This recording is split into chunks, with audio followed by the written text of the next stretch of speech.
Hello, today we're going to be presenting analysis of 2023 Ford F-150 XLT. The team members are Maximiliano Vargas, Adamaris Sanchez, Gabriel Soriano, David Vera, and Israel Vera. An overview of the 2023 Ford F-150 XLT. It is a vehicle categorized as a pickup truck. The main uses for this vehicle is to transport people and their luggage to and from their destination. The vehicle can also be used to tow up to 14,000 pounds and can be used off-road as well. Next slide. Some of the major systems of the Ford F-150 include engine system, transmission system, suspension system. All these systems work together to ensure functionality and efficiency of the vehicle. The engine is responsible for converting fuel into energy, which the energy is pushed into the transmission to facilitate the efficiency of the fuel. And finally, the suspension and brake system ensure the safety use of the vehicle on the road, as well as a comfortable ride.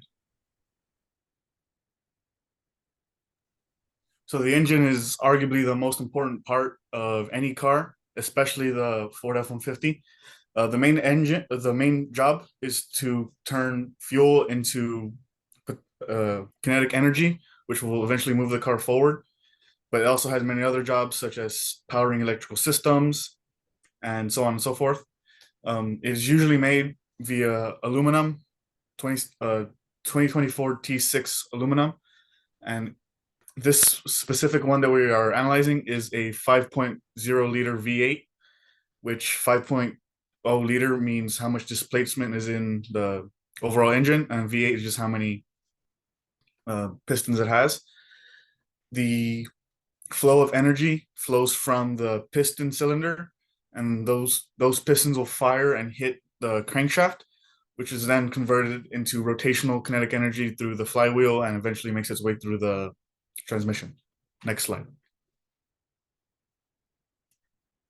So some alternative materials that we played around with are gray cast iron.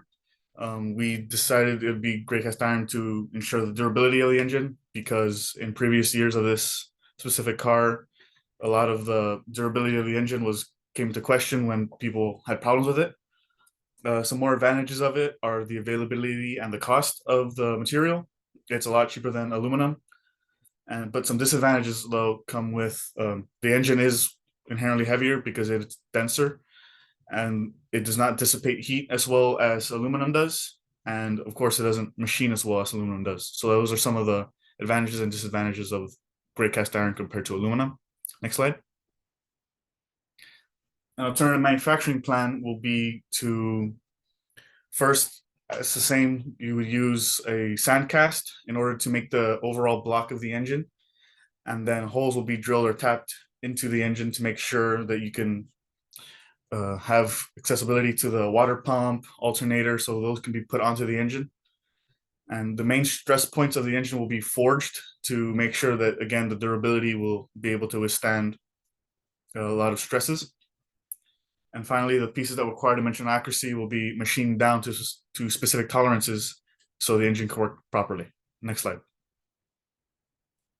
The sustainability of gray cast iron is very great because it's infinitely recyclable, which means no matter how many times it's been used in other components, it could always be recycled, which really helps with sustainability. And there is a lot of cast iron in our environment, so we're able to use a lot of it. However, there is more energy required because of the additional forging process, and has a higher melting point than aluminum, which causes it to require more energy to be machined and sand casted. Next slide. So the next slide is exhaust system. The exhaust system is responsible for removing harmful gases away from the passengers, as well as the exterior environment, which are generated during the combustion process. So like your carbon monoxide is kind of expelled that way. Additionally, the system is also responsible for reducing the noise by dampening the sound waves created by the engine. So the resonator is the muffler, as you could see in there, is used to dampen the sound. Next slide.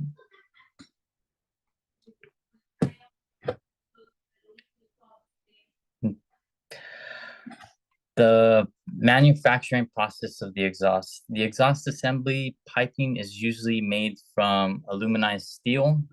So first, the material is placed into a furnace to be cast into a billet, which is like a giant block. Then it is hot rolled into the desired thickness for the sheet metal so that it could be constructed into piping. Then it is annealed. It's cooled down in the sense to at a pace which helps for strength and ductility. And then at the end, it's dipped in a chemical solution to remove any contaminants. The sheet metal is then bent and welded together at joints to fit onto the vehicle frame. And then lastly, it's coated with aluminum silicone aisle. The tooling that can be required is a furnace, sandcast system, rolling mill, MIG welder, tube bender, grinding wheels, and spray gun. Next slide. So alternate material for exhaust that I wanted to use was the stainless steel 339. The reason for that is it is very corrosive resistant.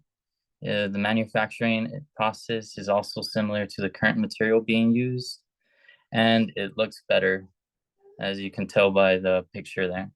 And it's also environmentally friendly. The disadvantages is the raw material cost is more costly. The material is also denser, so it would be heavier, and welding is a little more difficult, so it requires more precision work. Next slide. The control arms. The control arms aid in regulating the wheel's vertical movement. It serves as a connection point between the suspension parts and the truck's chassis, enabling the wheels to move up and down in reaction to road irregularities and bumps in a controlled and limited manner. The control arms need to have high strength and not bend, as it is a piece that stabilizes the wheels, meaning it has to be firm. The material which this component is made of is white cast iron, as it is a very hard material and has good abrasion resistance. Manufacturing process of control arms. The control arms are to be produced by primarily using the stamping process by using white cast iron metal sheets and an automotive stamping press, also known as Stamptech stamping press. Using a control arm mold, it will bend the metal sheets into a control arm form. The secondary production method would be the trimming. This is to give a more appropriate look to the piece that has just been stamped in the stamping press. The control arm is then compressed. It's composed of two main pieces, which would be the upper control arm and the lower control arm.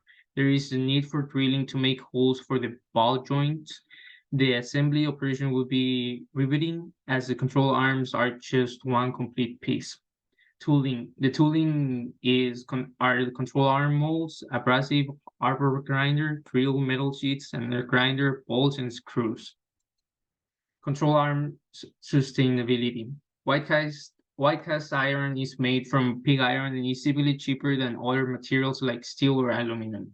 White cast iron control arms are known for their durability and resistance to wear during the need and reducing the need for frequent replacements.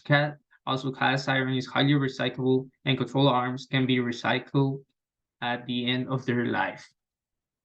Coil spring. The coil spring is a cylindrical spring that is made with coiled spring steel. The purpose of a coil spring is to compress and expand when absorbing shock and road vibrations. The coil spring of the truck needs to have a good resistance to compression and high young modulus so that are no deformations in the piece, and a high UTS so that the coil spring does not suffer from fracture. The material 5160 steel was chosen as it seems to have most of the characteristics that are taken into account for the coil spring.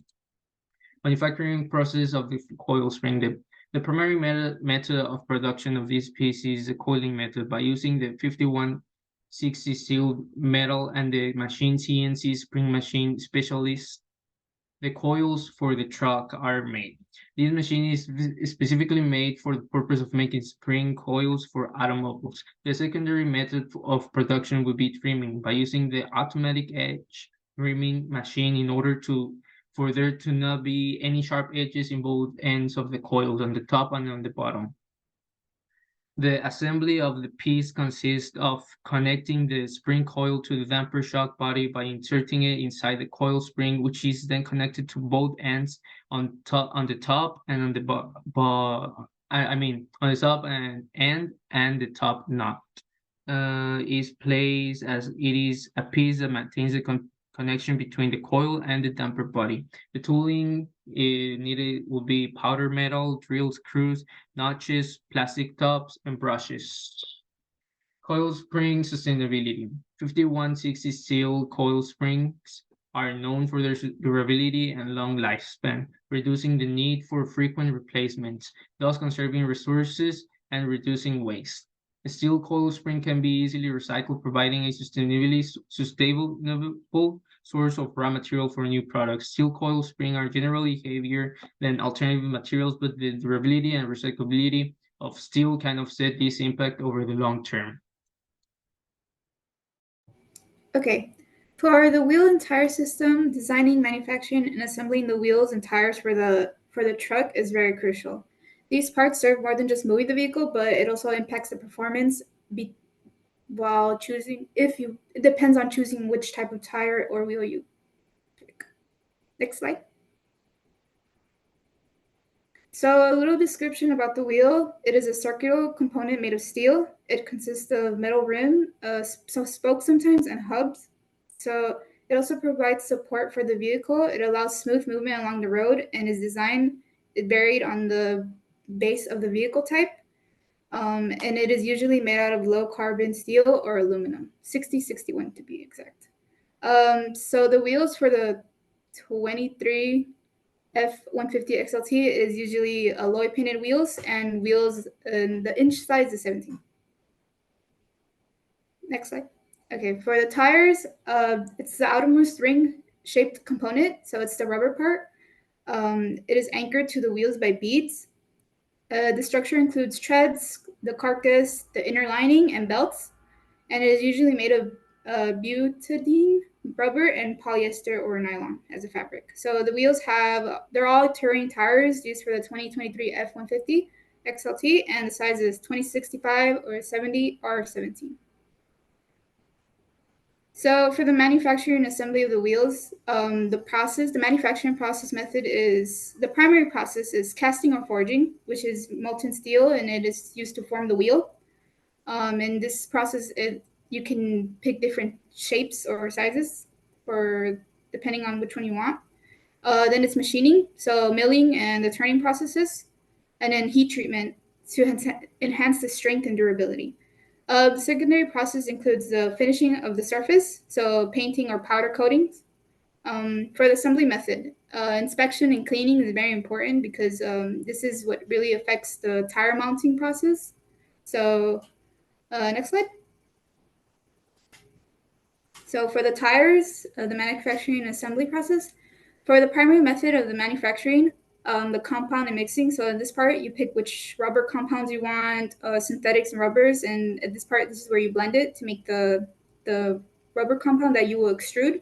So this is where they extrude the shape into the sidewalls. And the secondary manufacturing process is the trimming and inspection. So there's extra rubber, so they have to trim it off. The assembly method consists of tire building and the curing process when it is combined with the tire and wheel. Next slide.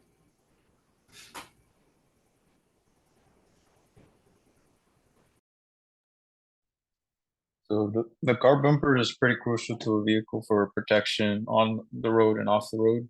It provides impact resistance, and it also provides stylish aesthetic. It's basically a barrier against low speed collisions and absorbs impact and protects vital components such as the radiator, engine, and so on. It's made up of plastic like TPO or 836 steel. Those are the materials that we chose. Depending on the needs and wants of the consumer, you go with plastic if you want lightweight, or go with steel if you want something sturdy for off-road. TPO is lightweight, improves fuel efficiency, and absorbs impact well in minor collisions. And like I said, for heavier collisions, other components such as like the beams behind the bumper will take care of that. Bumpers are primarily made through a reaction injection molding process for the TPO material, where two liquid components are mixed and injected into a heated mold. After curing, the bumper is trimmed and holes are drilled or punched for assembly. Additional reinforcement might be welded and brackets that are attached. And finally, the bumper is sanded, painted, and inspected for quality. This process requires various tools like molds, dies, jigs, and welding equipment. Plastic car bumpers pose a sustainability challenge due to their non-biodegradable nature and the environmental footprint of production. However, you can recycle the plastic. They're working on better recycling methods to reduce waste that goes to landfills and improve fuel efficiency and reduce overall emissions during the production process. Next slide, please. The car windshield is also really important for a vehicle. It provides safety and visibility to a driver. Clarity is very crucial for safe driving, free of distortion. They also put subtle green tints in the windshield to reduce glare and eye strain. Windshields are typically impact resistant, and they're made of tempered glass, which undergo treatment processes to make it stronger. Windshields are formed by floating molten glass on molten tin, creating a flat sheet, and then the sheet is cut and shaped and tempered for strength. There's also a lamination process. 2 pieces of tempered glass are laminated with PVB for safety. The final product undergoes edge finishing and ceramic frit application, and then it's inspected, goes through quality checks. The process requires specialized tools like a float bath, cutting tools, tempering furnaces, and autoclaves for lamination. And finally, for the sustainability, glass requires high energy consumption and generates greenhouse gases. However, recycling windshields reduces the need for virgin materials and lowers the environmental footprint. And you can also just repair minor damage instead of getting a full replacement, which also minimizes the waste and resource consumption. That concludes our presentation. Thank you.